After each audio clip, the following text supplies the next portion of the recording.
de,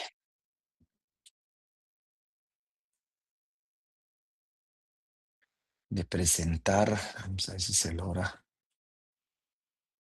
Creo que ahí se puede ver, ¿verdad? Se puede visualizar, compartir la imagen. Sí, Sí se licenciado. logra ver, licenciado. Sí, Ok, licenciado. listo. Bueno, ahorita que me están pidiendo aquí de la coordinación en enlace. Ya.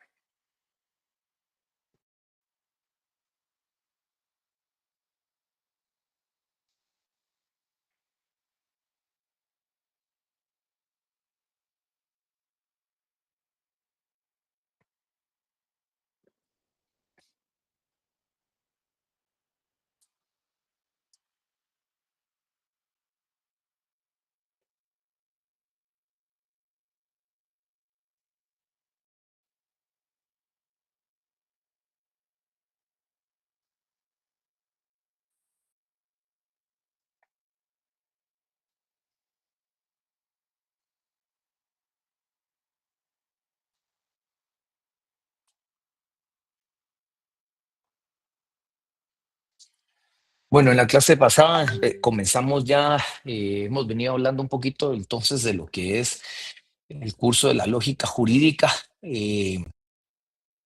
Estuvimos viendo ya básicamente lo que significa la lógica y empezamos a redactar o verificar los procesos que la lógica jurídica nos induce a analizar el tema de lo que conlleva o lo que es la lógica jurídica. En base a ese tema, pues estuvimos viendo un poquito acerca de la lógica y el derecho.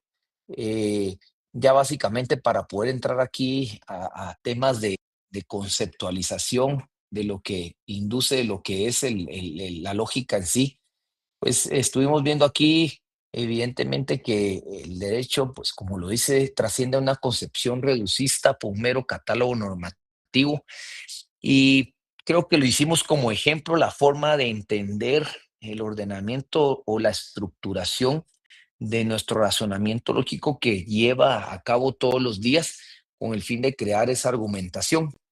Y esa argumentación, como aquí lo estamos viendo, el componente a lo que conllevamos a que se desarrolle es el ordenamiento o el fenómeno jurídico.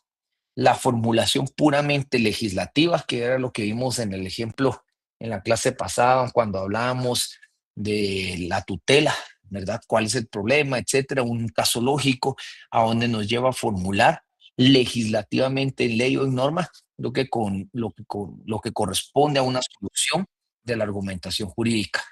La argumentación forense la vimos también, si ustedes se dieron cuenta, cuando hablábamos de la medicina forense también, cuando platicábamos de esa estructura de términos que no son legales, pero se unen con lo legal, hasta esa motivación que reúne, y eso ya no lo hablamos el día de hoy, el día pasado, que era lo que también iba a colocarles de ejemplo de la resolución o de una sentencia. Evidentemente, cuando estos argumentos lógicos jurídicos conllevan un problema y en nuestra argumentación o nuestra lógica nos indica por dónde tenemos que desarrollarlo, la forma en que tenemos que desarrollarla, pues la legislación nos va dando ese parámetro para resolverlo y nos va indicando el parámetro con el cual vamos captando o vamos resolviendo el conflicto. Y ahí es donde se deriva, permitan, solo vamos a admitir algunos acá. Estamos. Esto nos deriva entonces que esa estructura lógica fundamental, asimismo, cuando nosotros logramos que conlleve a ese tema de cómo poder resolver los conflictos o cómo poder solucionar nuestros argumentos, cuando logramos que la estructura lógica de lo que analizamos de nuestros argumentos lleguen a ser plasmado en una función legislativa, o sea, en una norma, esa argumentación promueve a que podamos tener una solución de un caso.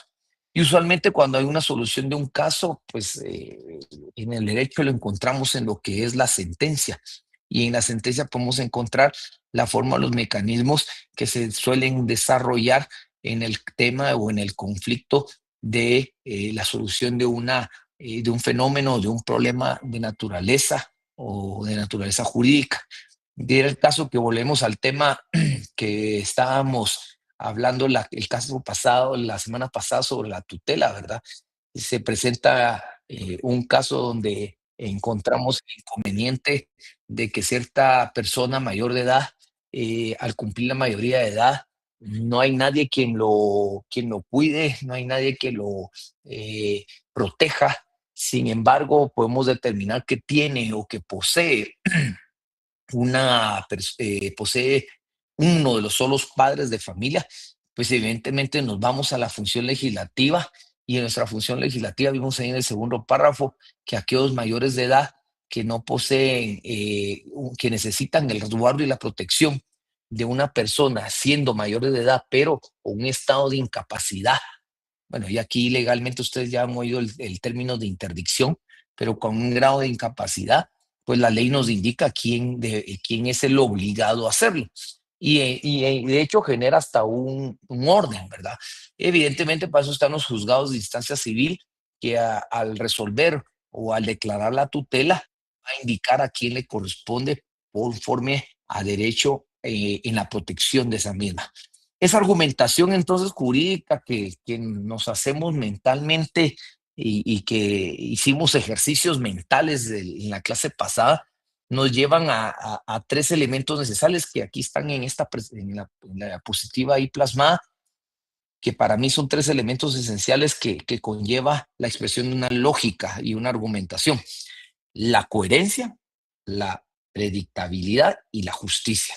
¿Por qué? Porque hay coherencia cuando los actos que analizamos o los argumentos conlleva evidentemente a un razonamiento lógico.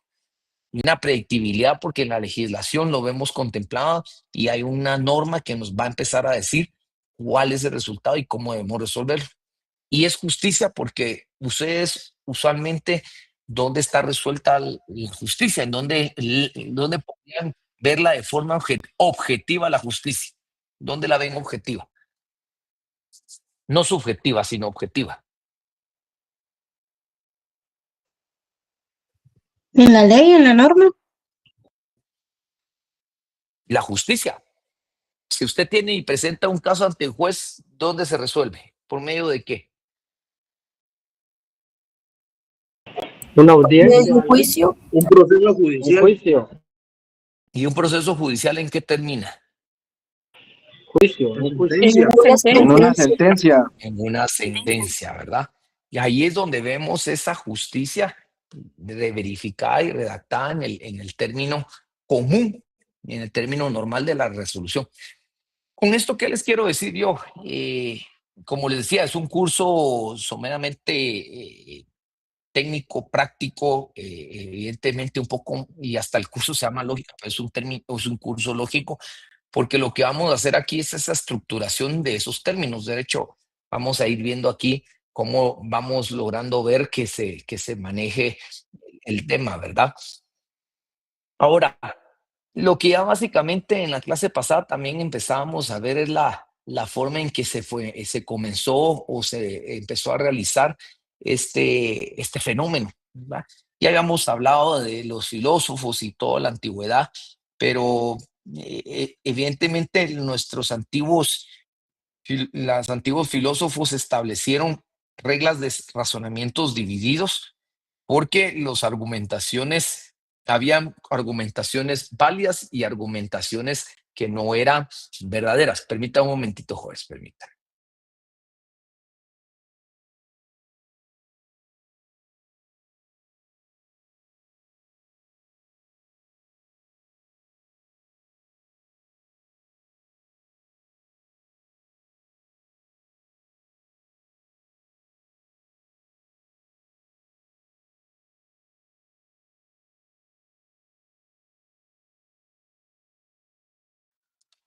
Disculpen que me vinieron a hablar aquí.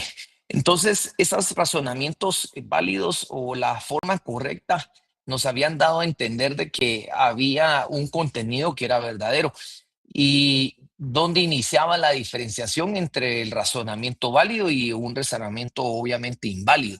El contenido era puramente la verdad material vista. Sin embargo, aquí en el derecho no hay verdad material vista porque lo que se provoca son razonamientos críticos o juicios críticos sobre el derecho. Y esta distinción de ese razonamiento, de esa lógica normal que nos enseñaron los filósofos en la antigüedad, parte de lo que aquí algunos, cuando yo les platicaba, a ver dónde encontramos el razonamiento lógico de un problema legal y todo, y alguien por ahí dijo el proceso judicial. Y evidentemente ya cuando lo encontramos objetivamente es en la sentencia, pero es a través del proceso judicial en que formalmente empezamos a conducir el razonamiento lógico. O vamos a ver ahorita más adelante esas 4 formas en que empieza a aplicarse la lógica jurídica, que básicamente más o menos de lo que aquí estábamos hablando. Entonces, esa institución o esa aristotélica que vino a dar, recuérdense ustedes, solamente se convirtió, como lo explica o lo coloqué acá, en un orden correcto de ideas, previo y necesario para alcanzar conclusiones verdaderas. Ese es un razonamiento a una lógica normal. Es idéntica a un desafío cotidiano de un jurista. Un juez cada día se encuentra o se enfrenta a determinados casos en los que debe estructurar, que esa es la diferencia en una lógica jurídica, estructurar casos, hechos de la vida real bajo la disciplina o bajo el ordenamiento jurídico o bajo las normas que se encuentran en legislación o de una forma abstracta. Entonces, siguiendo con ese orden, entonces vamos aquí a un examen de lo que ya también veníamos hablando. ¿Puede existir justicia sin razonamiento? Ahora aquí quiero que ustedes nuevamente, como hicimos en la clase pasada, que algunos empiecen a analizar bajo su razonamiento jurídico, porque ya aquí, recuerden, estamos en el curso de lógica jurídica, no estamos en un curso de filosofía normal o de filosofía del derecho, que es parte después de estos cursos, sino que vamos aquí a su razonamiento a través de su lógica jurídica, porque evidentemente cada uno de ustedes, al estar en estas aulas universitarias de la Facultad de Derecho, como lo venía hablando en la clase pasada, vienen a constituir ya un razonamiento puramente y eminentemente jurídico. Aquí únicamente lo que hacemos a través del curso y nosotros es despertarles en este curso y en los siguientes cursos. ¿Qué van a hacer ustedes? Van a iniciar ya ustedes a desarrollar su propio razonamiento. Entonces les hago esta pregunta para que ustedes aquí analicen. ¿Puede existir justicia sin razonamiento? Antes de hablar de estos 3 elementos, a ver, los escucho. ¿Puede existir No, justicia sin Yo considero razonamiento? que no, no. A ver, primero Brandon, que está hablando. Brandon, veamos por qué no. porque yo pienso que no puede existir razonamientos, o sea, justicia sin razonamiento, porque pues para tomar una decisión que tenga justicia para tanto la parte afectada, hay que analizar si realmente la persona que afectó, realmente sí afectó, solo ejerció, o sea, no hizo, solo ejerció su libre derecho de algo, ¿va? Sí, ok, muy bien. La verdad me parece muy certero también su argumentación. A ver, ¿alguien más? ¿Por qué puede existir justicia sin razonamiento? ¿Alguien que opine sí o no?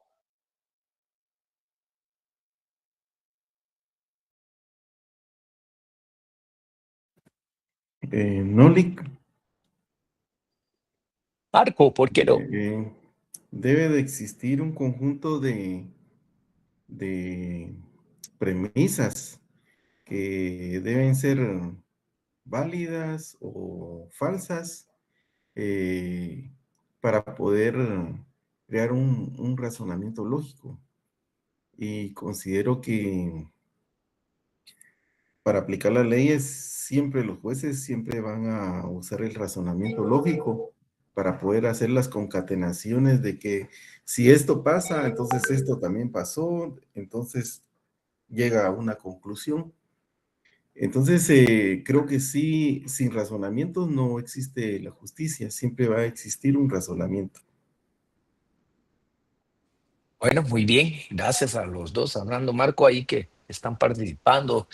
Y Yo le, sí, Alfonso, cuénteme, a ver. fíjese que, bueno, como ahorita estaba preguntando, me puso a pensar mucho. La el término justicia sin razonamiento, yo recuerdo que en Roma había un tipo de justicia, bueno, no muy razonable, pero impartía a ambos cuando se les daba lo que ellos solicitaban ante el pretor. Ahora, si lo interpretamos a términos actuales, si no hay un razonamiento fijo, creo que la justicia no es válida al aplicarla a la actualidad, digamos, ya cuando ya está más organizada la ley en estos tiempos. Yo pienso que sí pudiera haber justicia sin aplicar definitivamente o totalmente el razonamiento en alguna parte. Ese es mi pensamiento. Bueno, muy bien. Ya usted también estimó un poco el tema de una falta de razonamiento, creo, en algunos elementos de algunos juristas cuando emiten sentencias, ¿verdad? Vamos con Odra, que me levantó la mano primero. Gracias, licenciado. Yo pienso que no, porque siempre tiene que haber un razonamiento para poder evaluar o equilibrar lo que se está viendo, ¿verdad? Para que puedan, en este caso, pues el juez pueda establecer una culpabilidad o no. Ok, muy bien. Ahí había levantado alguien más la mano aparte de usted, Odra. Vi que una mano. ¿Ahí Sí, alguien buenos más? días, Lick. Buenas tardes. Andrea, Pues yo buenas pienso que tardes. no, Lick, porque sería tomar una decisión impulsivamente. Y en realidad para llevar un juicio tiene que haber un razonamiento legal o jurídico para poder optar a dar una declaración verídica. Bueno, todos, la mayoría estamos bien, vamos teledirigidos a lo que inicialmente, en la parte introductoria, queríamos llegar. Evidentemente, habíamos hablado que no podíamos emitir juicios o estructuras, leyes, conceptos, como lo vimos en la clase pasada, sin un razonamiento jurídico. Y evidentemente, cuando vimos que, o sabemos que el derecho garantiza el bien común, y bien parte del bien común es esa justicia, evidentemente sin una justicia, sin razonamiento, no puede existir, ¿verdad? El derecho, y aquí van tres elementos esenciales que creo que cualquier juez podría, debería de tener entre sus objetivos claros y precisos al analizar un caso concreto, un elemento, un hecho de todos los días. Y en primer lugar, porque recordemos de que el derecho es un sistema. Y es un sistema que se basa no solamente en conceptos, sino que esos conceptos se han transformado en normas y que esas normas nos han guiado a crear los distintos sistemas de derecho. Por ejemplo, o sea, yo no puedo reclamar una pretensión de daños y perjuicios cuando han asesinado a otra persona, cuando en nuestro derecho nos han enseñado que existe el derecho penal y que el derecho penal a asesinar a una persona, bueno, depende de los elementos tipos que reúnan los precisos del principio de legalidad al conformar un delito. Evidentemente estamos viendo el establecer un delito. Y ese delito, al crear la figura, y yo no puedo reclamar daños y perjuicios cuando sobrevino un delito y si el delito no ha sido sancionado. Mi razonamiento, mi lógica me dice que hay un sistema de normas en el derecho con los cuales yo debo de obedecer, cumplir, verificar y analizar y estudiar antes de emitir una sentencia o emitir una justicia. Esas normas deben de ser en el mismo tiempo que uno se realiza o verifica el hecho, interpretadas y aplicadas, porque evidentemente yo no puedo interpretar una norma que ya no es vigente o aplicar normas en las cuales no he hecho una interpretación jurídica sobre la misma.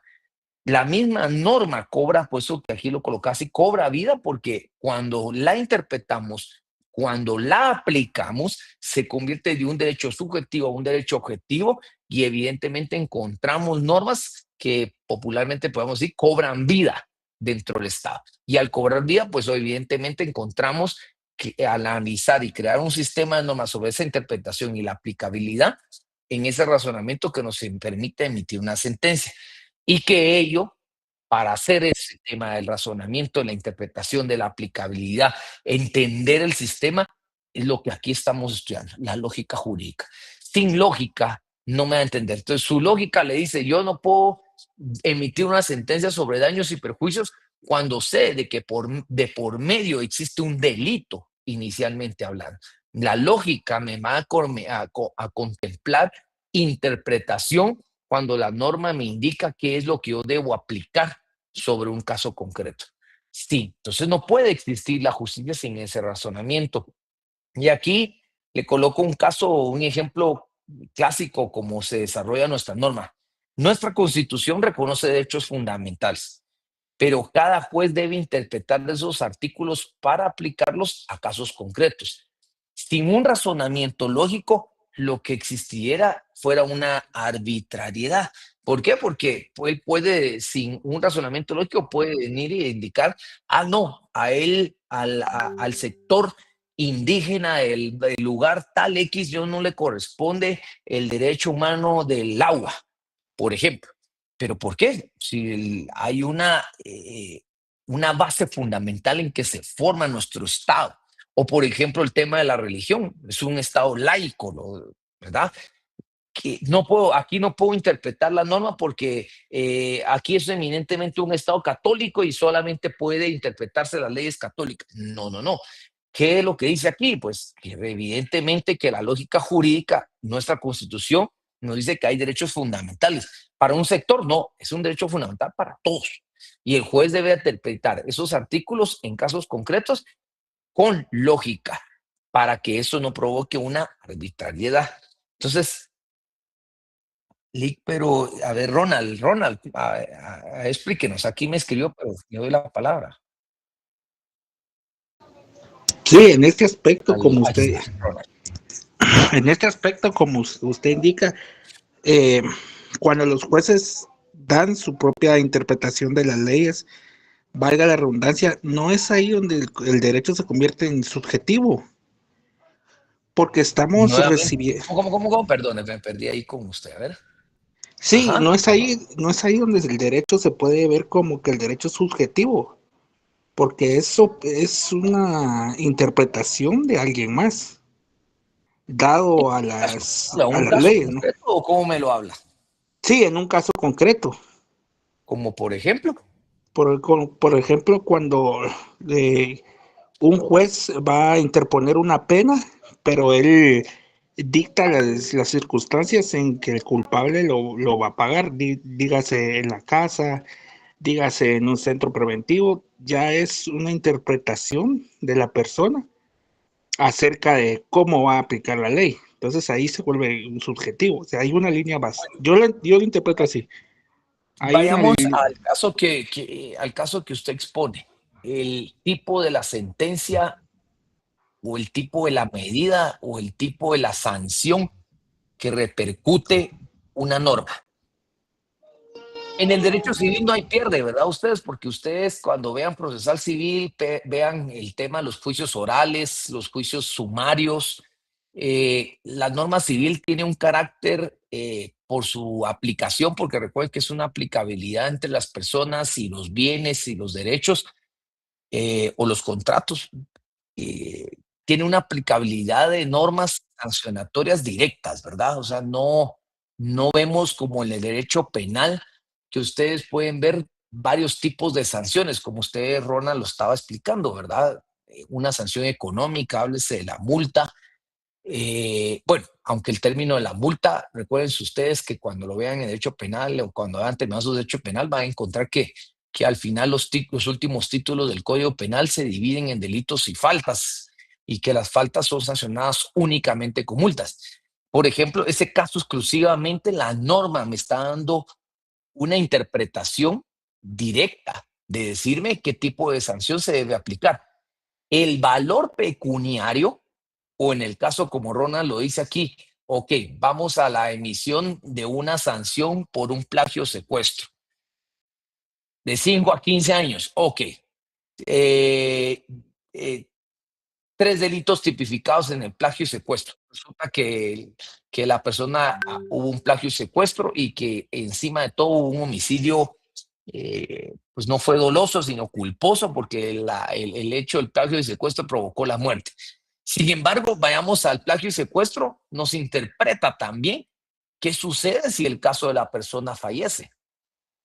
¿Qué hago con esto yo aquí? El juego de la interpretación de las normas va guiando al que la razona, en este caso un juez, cuando Ronald lo habla de la imposición de una sanción, va hablando al juez de lo que debe de emitir, la sanción en su sentencia. Ahora bien, cada delito tiene contemplado un rango de pena, cada uno de los delitos. Cada una de las faltas tiene su pena en el tema pecuniario, pero también durante todo el proceso penal hay medidas que se van analizando y estudiando en la aplicación.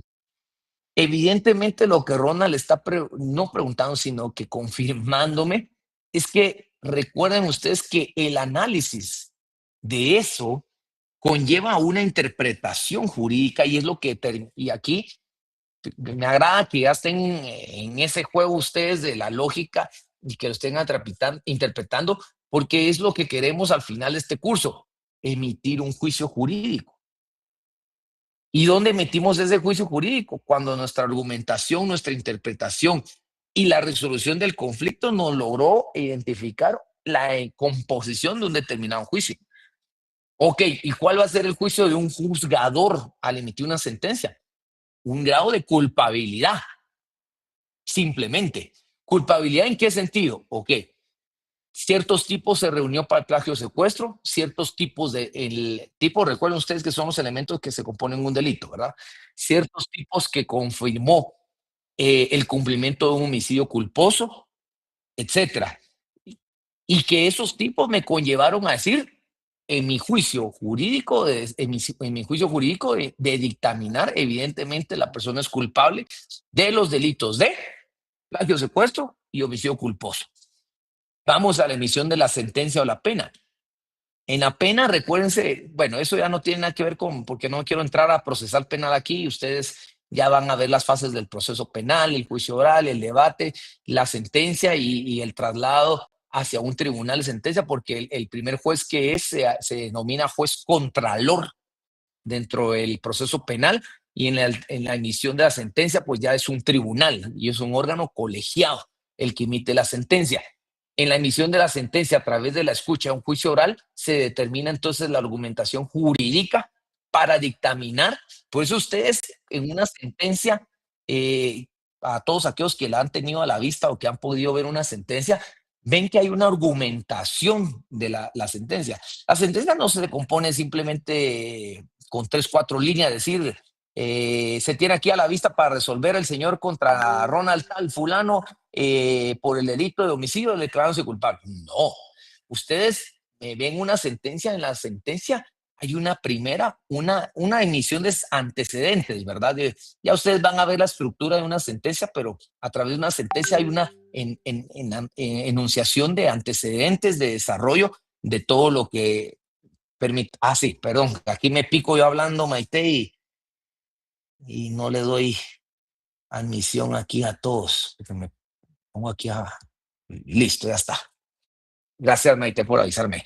Entonces, lo que vemos que en la emisión de una sentencia empieza en enunciaciones del antecedente, de cómo se dio, de cómo se desarrolló.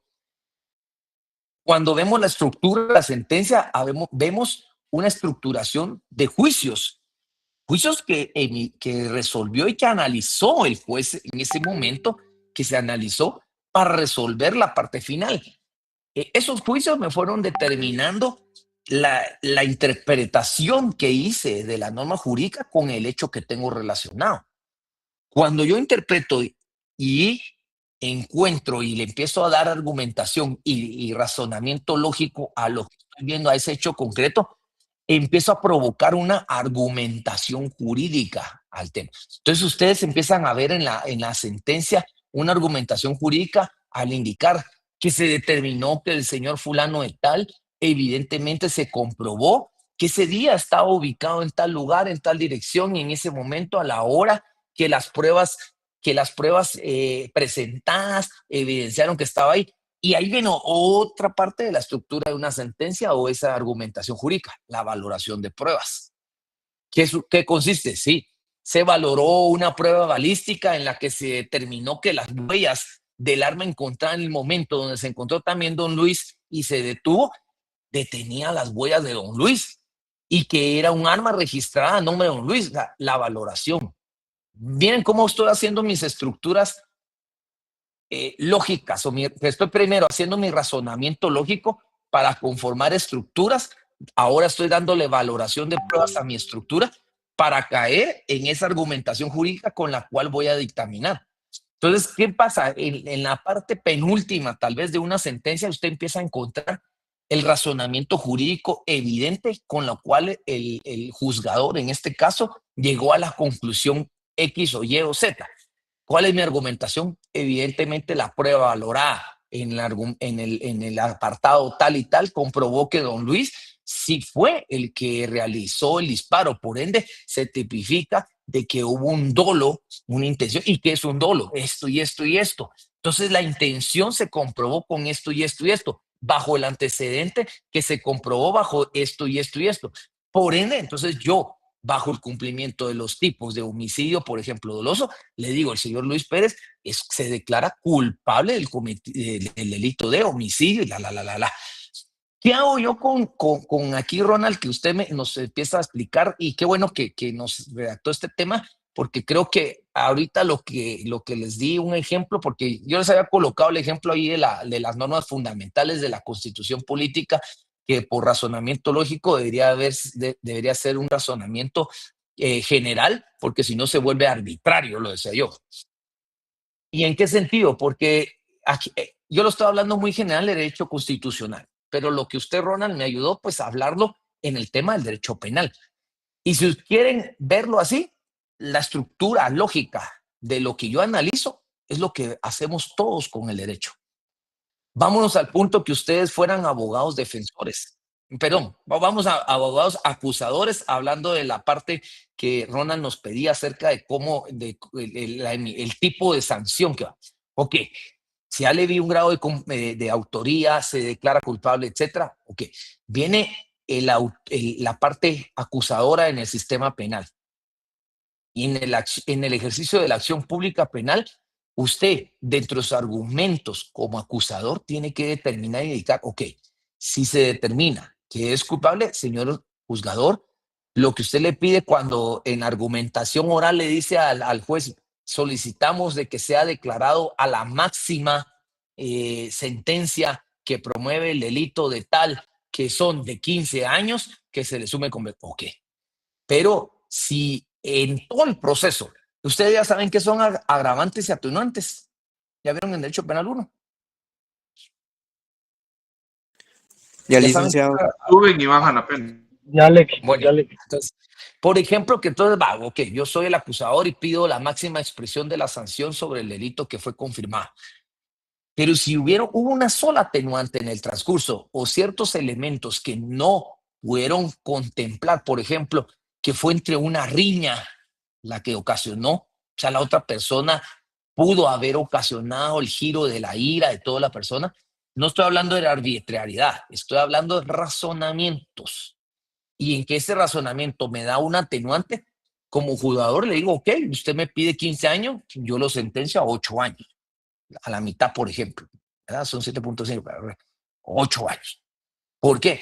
Porque evidentemente a la persona no se le encontró ciertos elementos con los cuales no expresaban su máxima expresión de la medida. Por eso nuestras medidas en el derecho penal contemplan un rango, porque si no, si imagínense ustedes que hubiera un número fijo, todos los delitos y todas las causas y todas las cauciones, ¿creen ustedes, les hago la pregunta, que al tener eso tipificado, si fuera arbitrario o no fuera arbitrario? Si fuera arbitrario, Lic. Muy bien, José Pablo. Así es, fuera arbitrario, si una norma me dice solo 15 se le puede imponer. La situación no es la misma de un hecho con otro. Nunca, nunca va a ser lo mismo. Porque en el derecho civil ustedes sí van a encontrar esos razonamientos más jurídicos o la emisión de los juicios a través de medidas más contundentes, porque son bienes. Así de sencillo, ¿verdad? Usted viene y le dice, mire, yo perdí mi finca porque el apeo deslinde me lo modificó esta otra persona y en el juicio se comprueba, ¿o qué? ¿Cuánto cuesta esa parte? Mire, yo estoy pidiendo 1 millón de quetzales. Ok, sometamos a un avalúo el terreno, el espacio que se cambió el apeo deslinde y bajo argumentos técnicos de un avalúo me dice, no, mire, son 700,000 quetzales. Pues viene y dice, bueno, son 700,000 quetzales lo que usted está indemnizado a que le deba pagar a la otra persona. Punto. Pero el derecho fundamental a una persona no es lo mismo a un derecho que le corresponda a un bien, porque el bien genera un dominio, ¿verdad? Genera un dominio, una posesión, todos los elementos que nos enseñan en derecho civil que genera el derecho de propiedad. Pero en una persona no es así, es totalmente diferente, ¿verdad? Entonces, por eso el derecho penal contempla esas medidas y todo.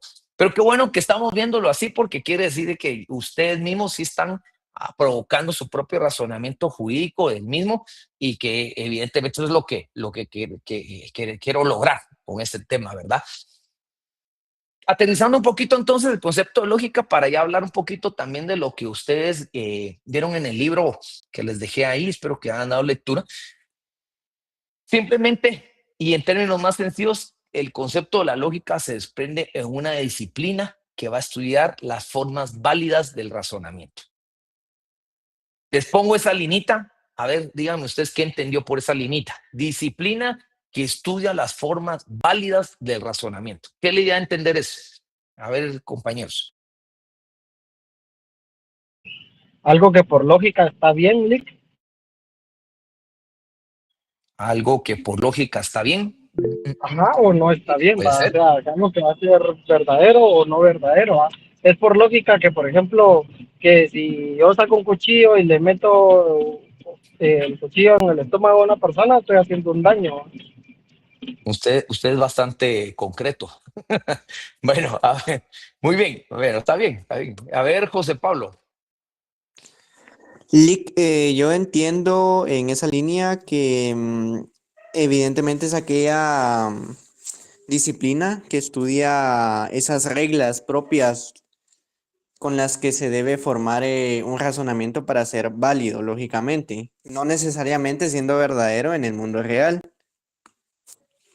Bueno, muy bien, muy bien, muy bien, muy bien. ¿Alguien más? Disciplina que estudia las formas válidas del razonamiento. Buenas tardes, Lick.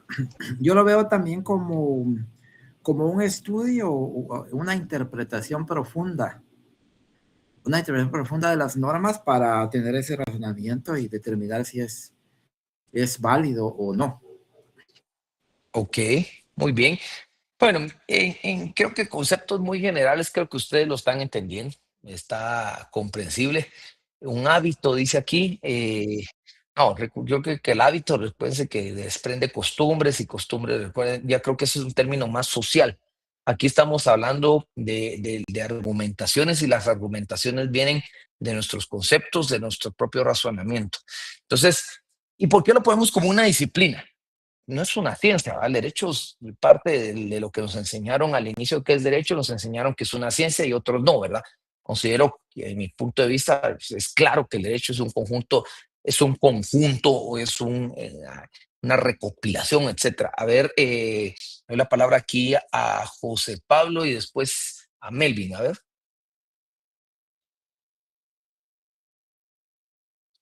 Se me olvidó bajar la mano, Lick, disculpe. ¿A quién? José Pablo. Ah, ok. Entonces, Melvin. Yo, bueno, desde mi punto de vista, yo lo veo de esta manera, Lick. Si poniéndolo yo desde el punto de vista del derecho, es la forma de preparación de estudio que el ser humano tiene hasta volverlo, por decirlo así, un hábito. Y después de ese hábito y de tanta práctica se vuelve una disciplina porque estamos en constante estudio de cada uno de los procedimientos a seguir. Muy bien, padre, me parece su su argumentación de por qué. Lo ve como un hábito. Sin embargo, vamos a dejarlo iniciando que sí, ¿por qué? Porque es un, porque es una disciplina. Y les decía aquí, el derecho sabemos que es un conjunto de normas jurídicas, etcétera. Hicimos un razonamiento de qué era derecho en la clase pasada. Esta es una disciplina porque va a estudiar mi razonamiento. Evidentemente, más que mi razonamiento, porque no es una ciencia medicinal, de medicina o algo, sino va a estudiar el razonamiento de cómo lo voy a hacer y cómo lo voy a realizar como persona. Pero ese estudio, ese razonamiento va en las formas válidas en que deben de darse ese razonamiento para que esa disciplina dentro del derecho, como disciplina, me ayude a interpretar, a aplicar, argumentar, emitir juicios dentro del derecho. A ver, vamos aquí. ¿Quién me ha levantado la mano? Permitan que aquí estoy. A ver, voy a dejar aquí. Permitan que aquí todavía tengo algunos para admitir también. Listo. A ver, ¿quién me ha levantado la mano? Yoli, como usted Alfonso. solicitó la parte de la disciplina, sí, porque era una disciplina la lógica, creo que preguntó esa Ujú. parte. La parte Consideramos que la lógica es una disciplina, ajá. bueno, según lo que yo Dentro leí del derecho. del derecho de la generalidad, en donde dice que la lógica es considerada una disciplina que nos hace mejorar nuestra capacidad de análisis y de interpretación para saber si es válido o no es válida la verdad o es falsa, según yo lo entendí en la parte del libro que usted nos dejó en el segundo capítulo. Ok, va. Permítame mejor, es que aquí, a ver, aquí estoy. A ver, denme solo un momento que estoy en la computadora y me está entrando una llamada aquí, me está cortando la comunicación con ustedes, pero solo voy a bloquear. Permítame un momentito.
Bueno, disculpe. Entonces, a ver en qué estamos.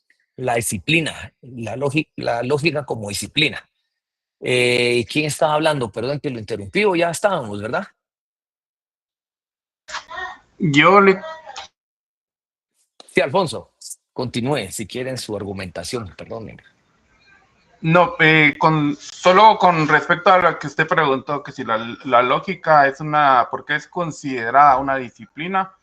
Y según leí en el libro, en el capítulo 2, interpretación de análisis, es para tener una mejor capacidad de interpretar y analizar y poder establecer los medios de validez o invalidez de un juicio, ¿verdad? Y un razonamiento. Ok. Bueno, pero recuérdense que como lógica lo que no validez invalidez, sino que realmente vamos a través de la lógica, nuestra función es que encontremos los argumentos válidos de nuestro razonamiento para que enmarque dentro del derecho, ¿verdad? Sí, obviamente los inválidos nos va a ayudar a descartar ciertas presunciones, por ejemplo, que ahorita lo vamos a ver, ¿verdad? Vayamos al punto aquí, ¿verdad? El derecho como razonamiento. Ahora, ¿por qué lo pongo el derecho como un razonamiento aquí a través de la lógica, utilizándolo como una disciplina? El jurista, cuando hablamos de jurista no hablamos de jueces. Usted es un jurista, es abogado y notario y todo, usted se vuelve un jurista. El defensor es un jurista. El que estudia el derecho es un jurista. Porque el jurista tiene 4 elementos importantes que aquí empezamos con el primer ejercicio mental del tema, de esto de la lógica jurídica. Lo primero que hacemos nosotros como juristas es identificar hechos. Identificar hechos para emitir sentencias si somos jueces, identificar hechos si promulgamos leyes, identificar hechos para hacer una defensa, identificar hechos para realizar una acusación. Cualquier escenario, un jurista identifica hechos. Segundo, la norma. Mi razonamiento jurídico me dice que la norma me va a establecer el parámetro, la guía, hasta cómo resolver. Tercero, que aquí viene lo más duro, que es la interpretación. Aunque ustedes ya saben muy bien, ya empezaron a estudiar, por ejemplo, la ley de organismo judicial nos indica las reglas de interpretación que tenemos en el derecho guatemalteco, la interpretación jurídica. Para que por último seamos el jurista que estemos realizando la interpretación o razonamiento jurídico, concluyamos. Se concluye una sentencia, se concluye en realización de una ley, se concluye en una acusación, en una defensa. Eso es lo que hace nuestro razonamiento lógico, ¿sí? Y ahí es donde va esta palabra tan importante que van a escucharla mucho y la vamos a ver mucho aquí, que es el silogismo, ¿verdad? Y el silogismo nos ha enseñado que es formas de razonar a través de métodos deductivos, de lógicas en la que la relación, el silogismo se va a derivar en métodos deductivos a través de relaciones de premisas. Dentro de esta premisa que voy a enseñarles 2 tipos de premisas en la interpretación del razonamiento con lo que cual vamos a empezar a desarrollar puramente este derecho, esa disciplina. Primero, vamos a ver siempre el silogismo nos indica que hay una premisa mayor. Esto estoy hablando de silogismo en el derecho, ¿verdad? Pueden encontrar la palabra silogismo o estudiar el silogismo aristotélico de la lógica clásica. Pero en el silogismo puramente del derecho, encontramos el desarrollo o el pensamiento de una lógica a través de 3 elementos necesarios. Esto es como cuando ustedes les enseñaron en una oración, ¿cuáles son los 3 elementos de una oración? Hagan su curso de idioma español o literatura, no sé cómo le llamaban en bachiller. Sujeto, predicado y verbo. Sujeto, verbo, predicado y... ¿Sí? Verbo, sujeto, así de predicado. sencillo, ¿verdad? Sujeto, verbo y predicado. En la lógica normal, en la lógica común, el razonamiento se desarrolla un silogismo para poder razonar bajo la lógica común. Eso es el razonamiento aristotélico. En el derecho, esos 3 elementos se llaman del silogismo: premisa mayor, premisa menor y la conclusión, que es el razonamiento que el jurista hace: identificar hecho, buscar norma, interpretar y concluir. ¿Cómo lo vemos? aquí hay un caso práctico sencillísimo que se lo puse aquí, de un silogismo. Premisa mayor, según el Código Penal de Guatemala, quien comete hurto será sancionado. Vayamos, no veamos tipos ni elementos ni tipo de sanción. Claro, Código Penal guatemalteco, el que hace un hurto es sancionado. Ya no tengo que decir que es hurto porque saben ustedes qué significa, etcétera, y que hay una sanción. Premisa menor en el desarrollo del silogismo. Juan, Pedro, Lucas, quien sea, toma un bien ajeno sin el consentimiento de la persona, eso se llama hurto. Robo. No, es quien toma sin consentimiento, solo lo toma. ¿Cuál es la diferencia? ¿Ya vieron penal 1? Sí. Ya. ¿Cuál es la diferencia entre hurto y robo? A ver. La violencia. La violencia, muy bien, exacto. Yo aquí, va. Entonces toma sin consentimiento. Por eso no vayamos a tantos elementos torales de esto para entender. Premisa mayor. El razonamiento me da a entender a mí y me dice, ¿el hecho cuál es el hecho? Identificar el hecho. Juan tomó algo sin consentimiento. Premisa mayor. Aquí en Guatemala el Código Penal tipifica que quien tome a alguien sin consentimiento es sancionado y se llama hurto. Premisa menor. Juan lo tomó sin consentimiento. Ese bien. Conclusión. ¿Cuál es la conclusión? Juan cometió el hurto y debe ser sancionado. ¿Me entienden o no comprendimos el ejercicio mental ahorita que hicimos? ¿Sí? Claro. Ahora, este es un ejemplo jurídico muy general. Ya, por ejemplo, cuando empiecen a analizar temas ustedes del derecho mercantil sobre una factura, un cheque de estafa, por ejemplo, el delito de estafa mediante cheque. ¿Quieren uno complicado? Premisa mayor. El cheque es un título de crédito valorado en Guatemala en nuestro sistema del derecho mercantil como un título legítimo que se presenta ante la persona para ser cobrado y la. Premisa menor. Fulano de tal, mediante un cheque, le retiró el dinero a una persona, le cobró algo que no se lo dio. Estafa, delito de estafa. Premisa mayor. Me dice de que la estafa realizada mediante un documento de valor como lo es el cheque para quitarle a una persona algo que no es suyo, en este caso dinero, mediante un cheque, es un delito y tiene que ser sancionado. Conclusión, Juan cometió el delito de estafa mediante cheque y que debe ser sancionado. ¿Se dan cuenta aquí cómo mezclé un poquito el derecho mercantil y el derecho penal? Lo mismo sucede con civil, lo mismo sucede con todos los derechos, con todo el derecho en general. Por eso dijimos que la lógica se convierte en una disciplina. ¿Para razonar qué?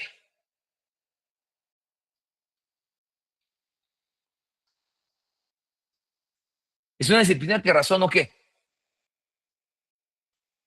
Silogismos. Al derecho. Razono, la lógica jurídica es una disciplina con la que razono el derecho para encontrar sus formas válidas de poderlo razonar. Mi conclusión es de este ejemplo jurídico normal que está en la diapositiva. ¿Es la conclusión acertada o no? ¿Es así o no? ¿Es válido o no?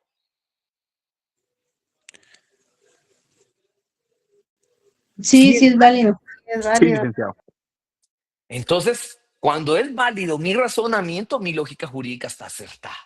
Se vuelve una disciplina. Y eso es lo que yo trato que ahorita con esto que ustedes vayan buscando a través de su pensar todos los días, todo lo que ven, todo lo que estudian. Aquí en el curso del derecho, ¿verdad? No estoy hablando de su vida, bueno, si lo quieren aplicar en su vida diaria, está bueno, pues, pero en su vida de estudiante de derecho y cuando ustedes sean profesionales del derecho, nunca se aparten de la lógica jurídica, su razonamiento, de indagar, de identificar, de precisar la norma. Eso es lo que hacemos todos los días. Lo ven todos, ustedes con todos los juristas, lo ven todos los días. Lo ven en X, ahí en un TikTok, lo ven en todo lo que sea. Esa es lógica jurídica. ¿Sí? Ese es el utilizar nuestro silogismo jurídico diario. ¿Estamos bien? Silic. Licenciado. Ahora, ¿cuál es el campo de aplicación que tiene la lógica jurídica? Creo que por aquí la vamos a ir dejando, que ya van a ser las menos cuarto, menos 40, son las 41. ¿Qué tenemos aquí en la lógica jurídica? Entonces, ¿en dónde viene el campo de aplicación de esta disciplina? Y creo que es todo lo que he venido hablando, aquí lo vamos a encontrar. En primer lugar, en la aplicación de las normas, en la interpretación de las normas, perdón. ¿Por qué en la interpretación de las normas? Porque, permítame, quiero.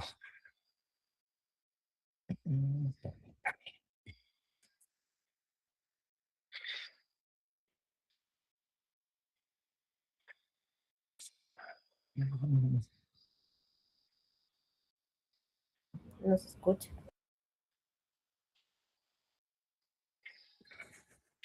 Permítame que.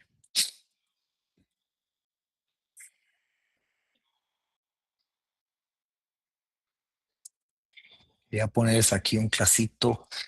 Si lo tengo aquí. Aquí está. Ya creo que no me da tiempo poner eso, pero bueno.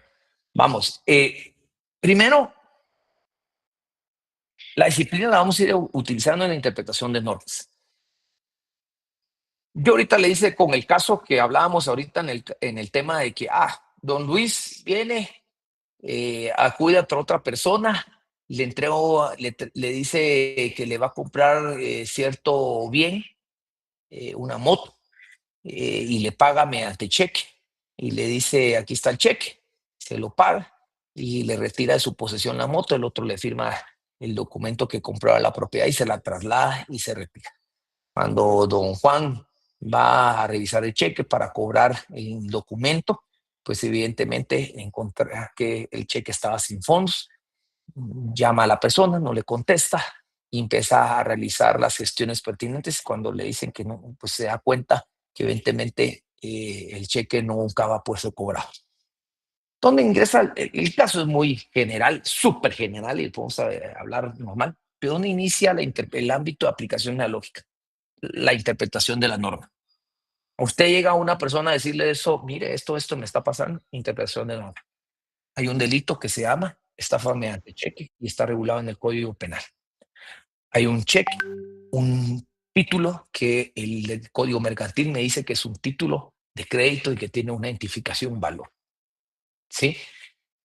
Y que usted, al hacer ese análisis, ese razonamiento, está interpretando el hecho o la norma. Estoy interpretando. Si yo digo, ok, don Luis, usted tiene una solución. Aquí hay un delito que cometió la persona que se llama estafa mediante cheque. ¿Qué interpreté ahí yo? La norma, Nick. La norma. Muy bien, la norma. ¿Por qué? Porque yo vi que en el Código Penal está un delito que se tipifica, estafa mediante cheque. Ahora se dan cuenta ustedes por qué los ponemos nosotros como catedráticos a leer, a identificar, a subrayar y estudiarse los códigos. Se dieron cuenta, porque tienen que interpretar las normas bajo esta disciplina de lógica jurídica. Segundo campo de aplicación de la lógica, la argumentación jurídica. En el caso pasado hice una interpretación. ¿Qué creen ustedes en dónde se da una argumentación? Ya incluso ahorita que estábamos hablando en la clase lo hice.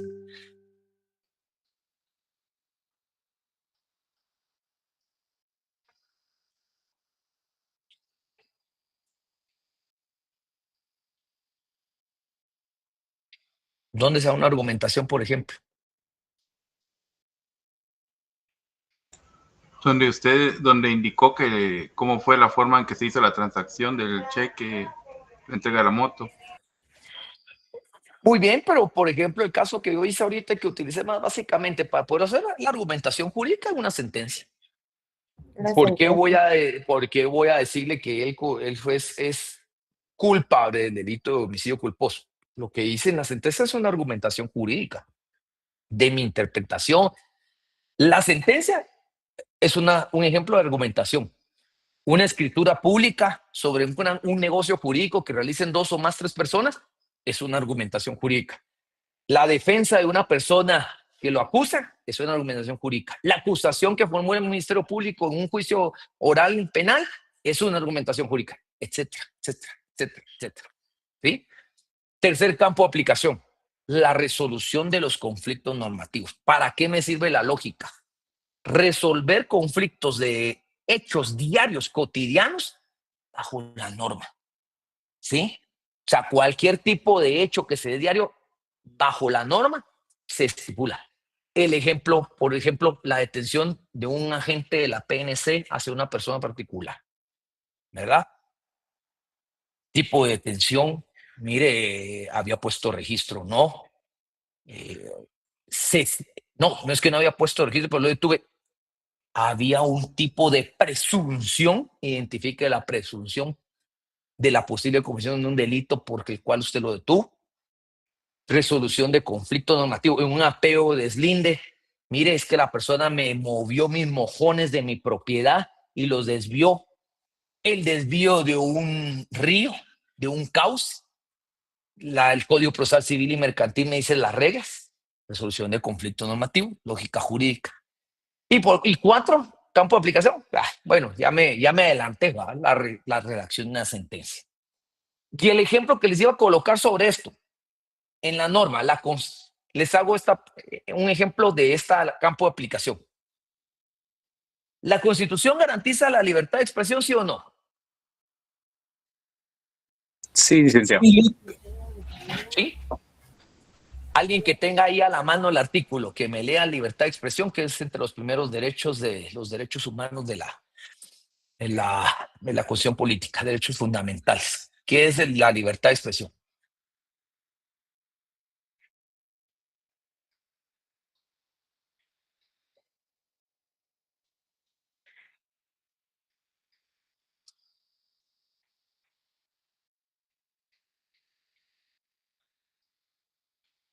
¿Alguien me lo encontró? Artículo 35, libertad de emisión del Muy bien. pensamiento. Es libre de emisión del pensamiento por cualquier medio sin censura previa. No se puede perseguir ni molestar a nadie por sus opiniones o ideas. No constituye delito ni falla las publicaciones que contengan críticas, denuncias o acusaciones contra funcionarios o empleados públicos, siempre que se haga dentro de la ley. El ejercicio de esta libertad no está sujeta a fianza ni autoridad previa. Los delitos y faltas que se cometan usando esta libertad serán juzgados conforme a la ley de emisión de pensamiento. Pregunta para determinar el caso. Y aquí vamos a ver su lógica y el campo de aplicación de la lógica.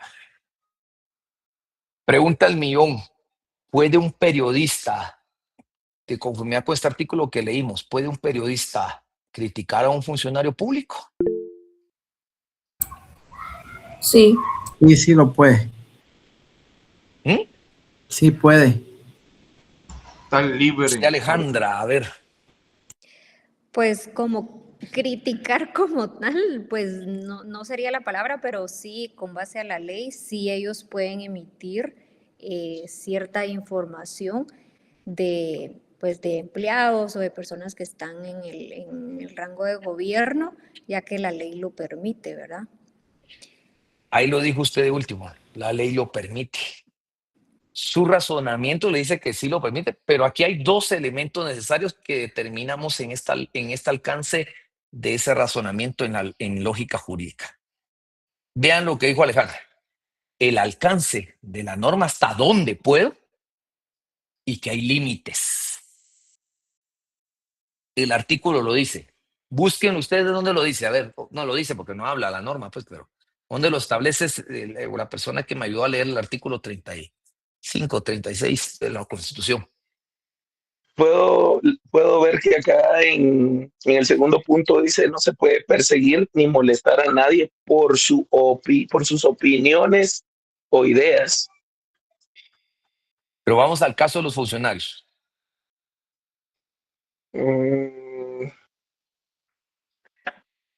considero de que sí, porque al final de cuentas ellos están siendo sostenidos bajo el pueblo, entonces el pueblo tiene el derecho de juzgar. Volvamos a leer el artículo. A ver, si lo tiene usted, Abraham, léalo. Dice, es libre la emisión del pensamiento por cualquier medio, sin censura previa. Dice el punto 2, no se puede perseguir ni molestar a nadie por sus opiniones o ideas.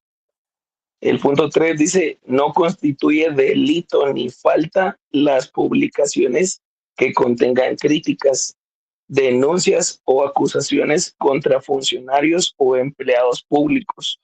Ahí está. Siempre, Escuche, ahí está. pausa, perdón, Abraham.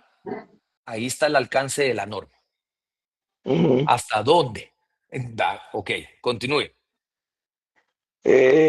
Bueno, lo voy a repetir. Dice, no constituye delito ni falta.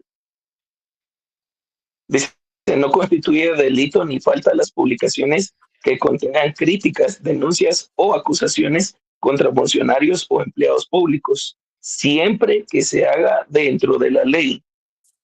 Dice el punto 4, ¿Eso qué el es? ejercicio. No ¿Es lo último siempre qué? Siempre que se haga dentro de la ley. Es un Límite. ¿Sí? Lo que hicimos ahorita es una interpretación con un ejemplo haciéndole la pregunta, en el caso de ¿se puede criticar a un funcionario de conformidad con el derecho de libertad de expresión? Sí se puede, pero tiene alcances. ¿Hasta dónde lo dice la ley? Y tiene límites también. Claro que no vamos a poner ahorita a hablar de periodistas y todo, sino aquí terminaríamos 3 horas y todo hablando de un montón de personas, que ahí se los dejo a ustedes. Ahora que saben esto, por ejemplo, cada vez que lean un post en el ex, pregúntense ahí, ¿está en su alcance de la norma para poder criticar? ¿Está en su límite? Alejandra. Sí, gracias. Me gustaría, digamos, agregar como parte de este artículo que hay un complemento en el Código Penal, ¿verdad? Porque ya hablamos, por eso resaltaba lo del tema de la crítica, porque en algunos momentos pareciera de que sí ya hay tema de difamación, ¿verdad? Sin embargo, el Código Penal, pues sí, en su artículo 169, pues deja claro que, digamos, que solo pueden ser perseguidos por acusación de la parte agraviada los delitos de calumnia, injuria o difamación, pero exceptúa cuando se dirige contra funcionarios, autoridades públicas o instituciones del Estado, ¿verdad? Solo como complemento al artículo. Totalmente, lo que usted está hablando es qué sucede a esa persona que está fuera del alcance de la norma para emitir su juicio y que sale de los límites. Evidentemente aquí tenemos parte del salirse de los límites, la incurrencia en 3 delitos, ¿verdad? Contra el honor, bien jurídico tutelado, el honor, ¿verdad? Que es la calumnia, la injuria y la difamación, ¿verdad? Bueno, solo quiero ver cómo hago aquí un screenshot de para de pantalla. Ustedes no saben cómo se hace como un screenshot de la imagen aquí. Pasó para dejarlo guardado. En la compu es print, dice print. Es que es Mac, ustedes. Perdón. Ahora más. Usado. Es input, el command 4. Input command 4. A ver. Con Windows Input G es también. option. Y también. Al F4. Sí, input command 4 le da, pues le va a salir como un cuadrito y ahí ya selecciona la pantalla. Ok, a ver. No, porque dejo ahí porque no sé si se conectaron la facultad, porque si no después a uno le dicen si recibió clase, pero ustedes están conscientes que se hizo clase.